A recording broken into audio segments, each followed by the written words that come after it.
მოგესალმებით.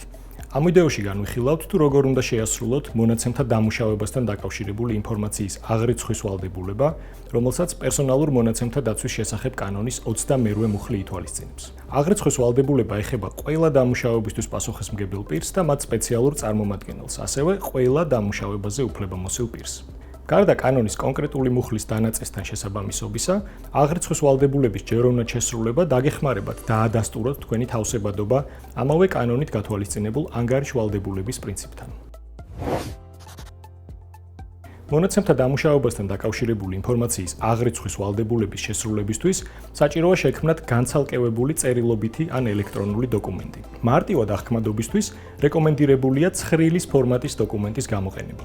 აუცილებელია დოკუმენტში სრულად ასახოთ პერსონალურ მონაცემთა დაცვის შესახებ კანონის 22 მუხლით გათვალისწინებული ინფორმაცია.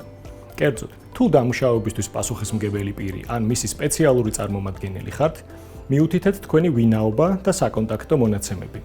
თუ გყავთ პერსონალურ მონაცემთა დაცვის ოფიცერი, დაასახელეთ მისი ვინაობა და საკონტაქტო დეტალები.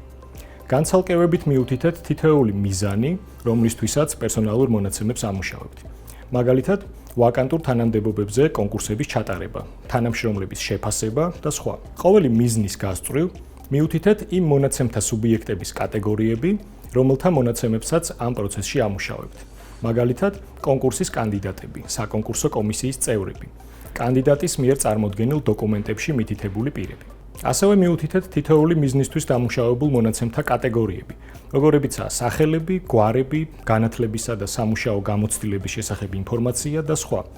კონკრეტული პირების შესახებ ინფორმაციის დოკუმენტში მითითება საჭირო არ არის. თუ რომელიმე მიზნით დამუშავების პროცესში დამუშავებაზე უფლებამოსილი პირი ან თანადამუშავებისთვის პასუხისმგებელი პირი ყავთ ჩართული, მომდევნო უჯრაში მიუთითეთ მათი ვინაობა და საკონტაქტო მონაცემები. თითოეული მიზნის გასწვრივ ასევე მიუთითეთ მონაცემთა იმ მიმღებების კატეგორიები, რომლებსაც ამ მიზნით დამუშავებულ მონაცემებს უზიარებთ. მაგალითად, ელექტრონული აპლიკაციების მიღების მომსახურების გამწევი კომპანია და სხვა. საჭიროა მიუთითოთ როგორც ქვეყნის შიგნით, ისე ქვეყნის გარეთ არსებული მიმღებები. თუ რომელიმე მიზნით დამუშავების ფარგლებში მონაცემებს სხვა სახელმწიფოში ან საერთაშორისო ორგანიზაციაში გადასცემთ, შესაბამისი ინფორმაციის გასწვრივ ასევე დაასახელეთ თუ სად გადასცემთ მონაცემებს და რა გარანტიებს ითვალისწინებთ გადაცემის პროცესში. თითოეულ მონაცემთან მიმართებით მიუთითეთ შენახვის ვადები ან მათი განსაზღვრის კრიტერიუმები. გარდა ამისა, თითოეული მიზნის გასწვრივ განზოგადებული სახით ჩამოთვალეთ ამ პროცესში მონაცემთა უსაფრთხოებისთვის მიღებული ტექნიკური და ორგანიზაციული ზომები. მაგალითად, მონაცემების დაშიფრვა, ელექტრონული მონაცემების მიმართ განხორციელებული ქმედებების აღრიცხვა, თანამშრომლების გადამზადება და სხვა. თითოეული მიზნის გასწვრივ ასევე აღნიშნეთ ქონდა თუ არა შესაბამის მონაცემებთან მიმართებით ადგილი ინციდენტს. ინციდენტთან დაკავშირებული კონკრეტული ინფორმაცია შეგიძლიათ ამავე ან ცალკე დოკუმენტში აღრიცხოთ. თუ დამუშავებაზე უფლებამოსილი პირი ხართ, მიუთითეთ აღრიცხვის დოკუმენტში თქვენი ვინაობა და საკონტაქტო მონაცემები. ასევე, არსებობის შემთხვევაში დაასახელეთ თქვენი პერსონალურ მონაცემთა დაცვის ოფიცერი და მიუთითეთ მისი საკონტაქტო ინფორმაცია. დაასახელეთ თითოეული იმ დამუშავებისთვის პასუხისმგებელი პირის და მისი სპეციალური წარმომადგენლის ვინაობა, რომლისთვისაც მონაცემებს ამუშავებთ. მიუთითეთ მათი საკონტაქტო მონაცემებიც. თითოეული დამუშავებისთვის პასუხისმგებელი პირის გასწვრივ მიუთითეთ დამუშავების ის სახეები, რომლებსაც მისთვის ახორციელებთ. მაგალითად, სარეკლამო შეტყობინებების გაგზავნა, მონაცემთა ჰოსტინგი და სხვა. თუ მონაცემებს სხვა სახელმწიფოში ან საერთაშორისო ორგანიზაციაში გადასცემთ, მიუთითეთ თუ სად ხდება გადაცემა და რა გარანტიებს ითვალისწინებთ გადაცემის პროცესში. თითოეული პროცესის გასწვრივ ასევე ჩამოთვალეთ მონაცემთა უსაფრთხოების უზრუნველსაყოფად მიღებული ზომები. იქვე მიუთითეთ ინფორმაცია ინციდენტების შესახებ.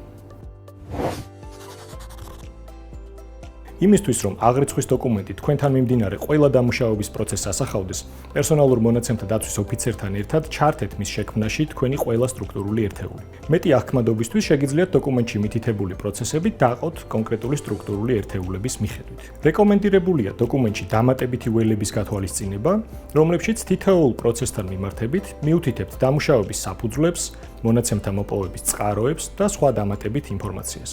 გახსოვდეთ, რომ შესაძლოა დაგჭირდეთ დოკუმენტის პერსონალურ მონაცემთა დაცვის სამსახურისთვის წარდგენა. ამიტომ მოარგეთ დოკუმენტის ტერმინოლოგია გარე მკითხველს. ნუ გამოიყენებთ ისეთ აბრევიატურებს ან შიდა ორგანიზაციულ ტერმინებს, რომლებიც საზედამხედველო ორგანოსთვის ბუნდოვანი იქნება. თავი აარიდეთ დოკუმენტში ინფორმაციის ზედმეტად ზოგადი ფორმით გადმოცემას. მაგალითად, სათანადოდ ვერ ჩაითვლება, თუ მონაცემთა კატეგორიების უჯრაში მიუთითებთ მხოლოდ სიტყვებს იდენტიფიცირებადი ინფორმაცია. ან მონაცემთა უსაფრთხოების ზომების უჯრაში მიუთითებთ სიტყვებს სათანადო უსაფრთხოების ზომები. ასევე გახსოვდეთ, რომ აღრიცხვის ვალდებულების შესასრულებლად განცალკევებული დოკუმენტის შექმნა აუცილებელია. ასეთი დოკუმენტის შექმნის გარეშე სხვადასხვა შიდა ორგანიზაციულ დოკუმენტებში ცალკეული ინფორმაციის არასისტემატიზებული სახით არსებობა ამ ვალდებულების შესრულებად ვერ ჩაითვლება. დამუშავებასთან დაკავშირებული ინფორმაციის აღრიცხვის დოკუმენტი მიმდინარე მდგომარეობით არსებულ ინფორმაციას უნდა ასახავდეს. შესაბამისად, იზრუნეთ მის პერიოდულად გადახედვასა და განახლებაზე. დააწესეთ დოკუმენტის გადახედვის კონკრეტული პერიოდულობა და პროცედურა. ამასთან, დაამკვიდრეთ თქვენს ორგანიზაციაში პერსონალური მონაცემების დამუშავების შემცველი თითოეული ახალი პროცესის დაწყებისას დოკუმენტის განახლების კულტურა. მიმდინარე მდგომარეობის ამსახველი დოკუმენტიდან პერიოდულად ამოიღეთ შეწყვეტილი დამუშავების პროცესების შესახებ ინფორმაცია.